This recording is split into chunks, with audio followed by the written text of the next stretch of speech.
Yes, Cartman was back for a short time anyway, getting a new charger.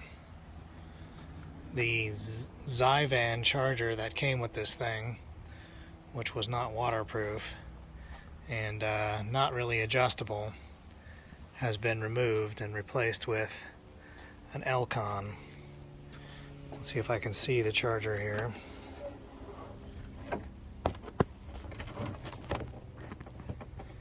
Probably see it in there. Hiding down there, the wiring is kind of a mess. Let's see if I got the dash on right now. These nice wheels look nice on here. How this works is, this charger is CAN bus controlled, which means it needs signals from a controller to tell it when to turn on, when not to turn on, and how much voltage and current to put out. It's controlled by CANOpener. Let me screw this thing in straight. I had it in crooked so that I can get to the USB port. But it's going to tell me that the high battery is at 4.18 volts and the low is at 4.08 volts.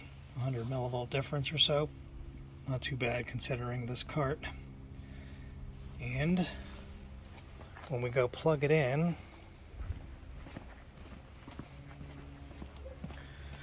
back around this way, in a second you'll hear a click and the charger will turn on.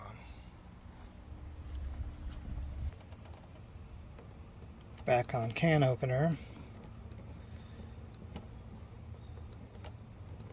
we could see that the charger is at 81.9 volts and 2.9 amps. I have it set to charge at only 3 amps when it's above 82 volts. And the batteries are over 82 volts, although the charger is only seeing 81.9. So it's charging. When it's in this lower powered charging mode, it doesn't make any noise. The fan doesn't turn on. Also, here's another symptom you need to be aware of. If you go to start the cart but nothing happens, it's got a drive-away protection on it. It won't let you start driving the cart while it's plugged in. As soon as you unplug it, it should come back to life again. Coming back here, we can see that the raw CAN message is on here. I left that as like a geeky feature there. Pack voltage. Balancing is enabled. These batteries will balance themselves at the top, and charger is still going. Also, it connects by Wi-Fi to my network, so I can look at the data from inside or on my cell phone. Now let's go unplug this again.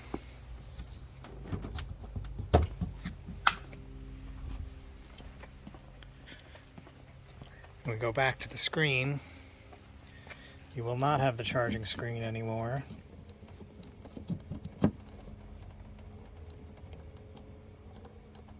You'll see no CAN messages are coming in on the geeky screen.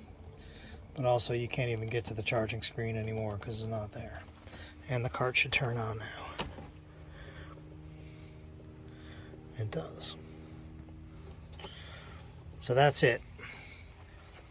Elcon CAN-based charger installed in a GEM cart.